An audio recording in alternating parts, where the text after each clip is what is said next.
말씀의 실제 11월 18일 월요일. 하나님의 놀라운 빛. 그러나 너희는 선정된 세대요, 왕가의 제사장이요, 거룩한 민족이요, 특별한 백성이니 이것은 너희를 어두움에서 불러내어 자신의 놀라운 빛으로 들어가게 하신 분께 대한 찬양을 너희가 전하게 하려 하심이라. 베드로전서 2장 9절 말씀. 베드로의 아름다운 말씀은 우리가 기독교를 더 잘 이해하는 데 도움이 됩니다. 기독교에서 우리는 하나님의 놀라운 빛 안으로 태어났습니다. 놀라운이라는 단어는 경이롭다는 뜻입니다. 대부분의 번역은 우리가 문자 그대로 어둠에서 빛으로 인도되는 것처럼 해석합니다. 하지만 그것이 전부는 아닙니다. 하나님께서 우리를 어둠에서 데려오셨다고 말할 때 어둠이라는 단어는 실제로 모호함을 의미합니다. 그분은 당신을 잊혀진 상태에서 불러내셨습니다. 그분은 일반적인 의미에서 어둠의 왕국에서 불러낸 것을 말씀하신 것이 아니라 잊혀짐, 즉 알려지지 않고 인식되지 않고 눈에 띄지 않고 아무도 당신을 알거나 신경 쓰지 않는 곳에서 불러내셨다고 말씀하시는 것입니다. 그분은 당신을 잊혀진 곳에서 각광을 받는 곳, 그분의 경이롭고 놀라운 빛으로 데려오셨습니다. 왜 하나님께서는 그것을 놀라운 빛이라고 부르십니까? 이에 대해 완전히 설명하려면 여러 성경 구절이 필요하지만 먼저 이것이 예수 그리스도의 빛이라는 것을 이해하십시오. 누가복음 1장 79절에서 세례 요한의 아버지 사가랴는 구원의 메시지가 전달될 것이라고 말하면서 이 메시지가 어둠과 죽음의 그늘에 앉아 있는 사람들에게 빛을 비출 것이라고 말했습니다. 어둠과 죽음의 그늘에 앉은 자에게 비치고 우리 발을 평강의 길로 인도하시리로다 하니라. 그들은 어둠과 잊혀짐 속에 앉아 있었지만 그리스도께서 그들의 빛이 되셨습니다. 이것은 그분의 놀라운 빛이 두 가지 일을 한다는 것을 의미합니다. 그 빛은 당신을 비추고 당신을 빛나게 합니다. 당신은 빛나고 찬란해집니다. 당신의 빛은 빛을 비추고 빛의 근원으로 변형되는 종류의 빛입니다. 그 빛은 너무 강하고 눈부셔서 그 대상을 빛으로 만듭니다. 그래서 그것이 그분의 놀라운 빛, 그분의 경이로운 빛으로 묘사되는 것입니다. 당신은 이 빛으로 인도되어 왔으며 지금도 빛나고 있습니다. 할렐루야. 기도. 사랑하는 아버지, 나를 하나님의 놀라운 빛으로 인도해 주셔서 감사합니다. 나는 더 이상 숨겨져 있거나 알려지지 않았거나 모호하지 않습니다. 나는 언덕 위에 자리 잡은 도시이며 꺼지지 않는 강렬함으로 빛납니다. 내 삶은 내가 하나님의 놀라운 빛 안에서 계속 성장하고 빛날 때 하나님의 변화시키는 능력이 무슨 일을 하시는지에 대한 증거입니다. 예수 이름으로 기도합니다. 아멘.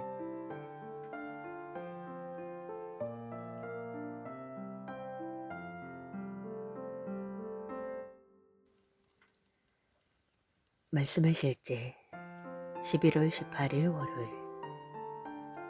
하나님의 놀라운 빛. 그러나 너희는 선정된 세대요, 왕가의 제사장이요, 거룩한 민족이요, 특별한 백성이니 이것은 너희를 어두움에서 불러내어 자신의 놀라운 빛으로 들어가게 하신 분께 대한 찬양을 너희가 전하게 하려 하심이라. 베드로전서 2장 9절 말씀. 베드로의 아름다운 말씀은 우리가 기독교를 더 잘 이해하는 데 도움이 됩니다. 기독교에서 우리는 하나님의 놀라운 빛 안으로 태어났습니다. 놀라운이라는 단어는 경이롭다는 뜻입니다. 대부분의 번역은 우리가 문자 그대로 어둠에서 빛으로 인도되는 것처럼 해석합니다.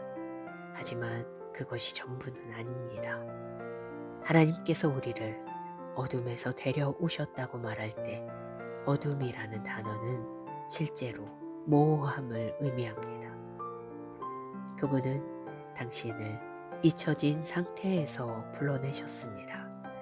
그분은 일반적인 의미에서 어둠의 왕국에서 불러낸 것을 말씀하신 것이 아니라 잊혀짐, 즉 알려지지 않고 인식되지 않고 눈에 띄지 않고 아무도 당신을 알거나 신경 쓰지 않는 곳에서 불러내셨다고 말씀하시는 것입니다.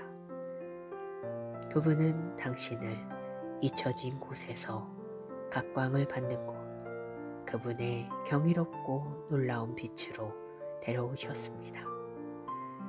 왜 하나님께서는 그것을 놀라운 빛이라고 부르십니까? 이에 대해 완전히 설명하려면 여러 성경 구절이 필요하지만 먼저 이것이 예수 그리스도의 빛이라는 것을 이해하십시오. 누가복음 1장 79절에서 세례 요한의 아버지 사가랴는 구원의 메시지가 전달될 것이라고 말하면서 이 메시지가 어둠과 죽음의 그늘에 앉아 있는 사람들에게 빛을 비출 것이라고 말했습니다. 어둠과 죽음의 그늘에 앉은 자에게 비치고 우리 발을 평강의 길로 인도하시리로다 하니라. 그들은 어둠과 잊혀짐 속에 앉아 있었지만 그리스도께서 그들의 빛이 되셨습니다. 이것은 그분의 놀라운 빛이 두 가지 일을 한다는 것을 의미합니다. 그 빛은 당신을 비추고 당신을 빛나게 합니다. 당신은 빛나고 찬란해집니다. 당신의 빛은 빛을 비추고 빛의 근원으로 변형되는 종류의 빛입니다. 그 빛은 너무 강하고 눈부셔서 그 대상을 빛으로 만듭니다. 그래서 그것이 그분의 놀라운 빛, 그분의 경이로운 빛으로 묘사되는 것입니다. 당신은 이 빛으로 인도되어 왔으며 지금도 빛나고 있습니다. 할렐루야. 기도. 사랑하는 아버지, 나를 하나님의 놀라운 빛으로 인도해 주셔서 감사합니다. 나는 더 이상 숨겨져 있거나 알려지지 않았거나 모호하지 않습니다. 나는 언덕 위에 자리 잡은 도시이며 꺼지지 않는 강렬함으로 빛납니다. 내 삶은 내가 하나님의 놀라운 빛 안에서 계속 성장하고 빛날 때 하나님의 변화시키는 능력이 무슨 일을 하시는지에 대한 증거입니다. 예수 이름으로 기도합니다. 아멘.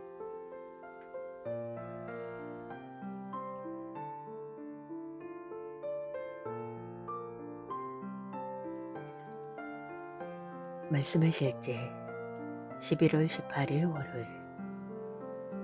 하나님의 놀라운 빛. 그러나 너희는 선정된 세대요 왕가의 제사장이요 거룩한 민족이요 특별한 백성이니 이것은 너희를 어두움에서 불러내어 자신의 놀라운 빛으로 들어가게 하신 분께 대한 찬양을 너희가 전하게 하려 하심이라. 베드로전서 2장 9절 말씀.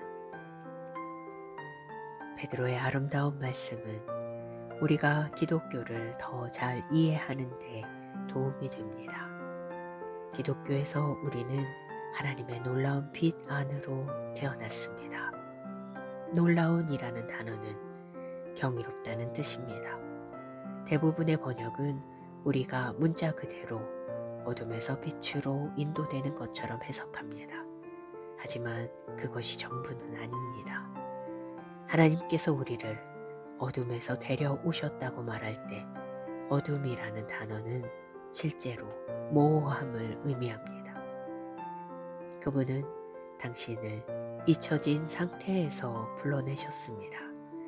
그분은 일반적인 의미에서 어둠의 왕국에서 불러낸 것을 말씀하신 것이 아니라 잊혀짐, 즉 알려지지 않고 인식되지 않고 눈에 띄지 않고 아무도 당신을 알거나 신경 쓰지 않는 곳에서 불러내셨다고 말씀하시는 것입니다.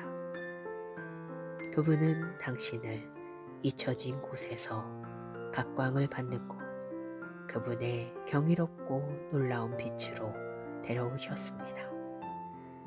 왜 하나님께서는 그것을 놀라운 빛이라고 부르십니까?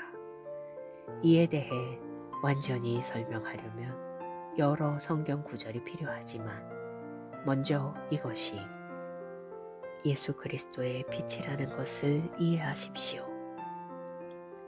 누가복음 1장 79절에서 세례 요한의 아버지 사가랴는 구원의 메시지가 전달될 것이라고 말하면서 이 메시지가 어둠과 죽음의 그늘에 앉아 있는 사람들에게 빛을 비출 것이라고 말했습니다.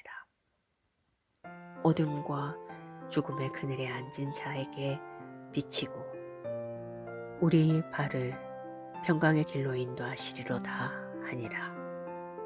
그들은 어둠과 잊혀짐 속에 앉아 있었지만 그리스도께서 그들의 빛이 되셨습니다. 이것은 그분의 놀라운 빛이 두 가지 일을 한다는 것을 의미합니다. 그 빛은 당신을 비추고 당신을 빛나게 합니다. 당신은 빛나고 찬란해집니다. 당신의 빛은 빛을 비추고 빛의 근원으로 변형되는 종류의 빛입니다. 그 빛은 너무 강하고 눈부셔서 그 대상을 빛으로 만듭니다. 그래서 그것이 그분의 놀라운 빛, 그분의 경이로운 빛으로 묘사되는 것입니다. 당신은 이 빛으로 인도되어 왔으며 지금도 빛나고 있습니다. 할렐루야. 기도. 사랑하는 아버지, 나를 하나님의 놀라운 빛으로 인도해 주셔서 감사합니다. 나는 더 이상 숨겨져 있거나 알려지지 않았거나 모호하지 않습니다. 나는 언덕 위에 자리 잡은 도시이며 꺼지지 않는 강렬함으로 빛납니다. 내 삶은 내가 하나님의 놀라운 빛 안에서 계속 성장하고 빛날 때 하나님의 변화시키는 능력이 무슨 일을 하시는지에 대한 증거입니다. 예수 이름으로 기도합니다. 아멘.